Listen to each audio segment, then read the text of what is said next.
Now, you've mentioned Exodus, Leviticus.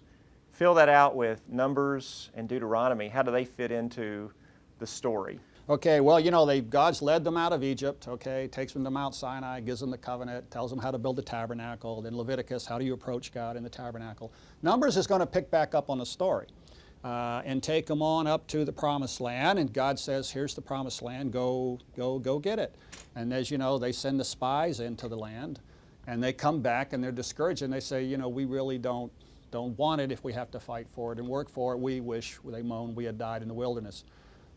God says, fine, go die in the wilderness. And because of that disobedience, sends that generation back into the wilderness, and they die.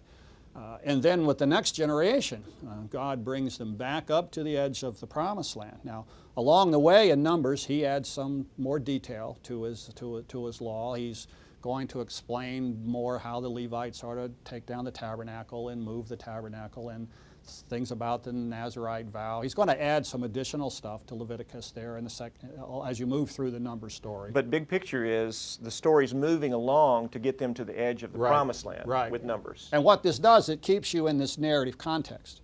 I mean, it's a reminder that you're in a story, that the law is interspersed, injected into this bigger story. So God takes them to the wilderness and then brings them right to the edge of the promised land. They're just across the Jordan River.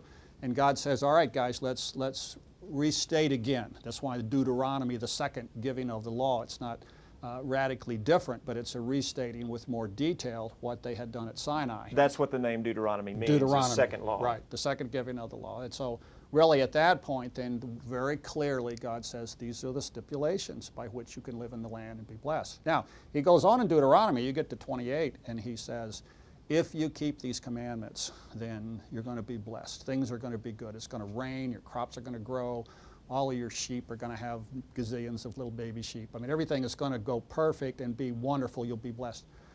But if you don't, he says, if you turn away, if you turn to idols, and if you disobey, then all of these terrible things are going to happen. It's going to be drought, it's going to be famine, you're going to have foreign invasions, and eventually, God says, you're going to lose the land itself. The keeping the land, the right of the land is only as you are obedient to this law and to keep these commandments that I've given you. And the sad history, of course, you know, as you turn as you turn the page to Deuteronomy, what drives the rest of the Old Testament story to the end of 2 Kings is, are they going to be obedient to Deuteronomy? And the sad answer is, no, they're not. And eventually they lose the land.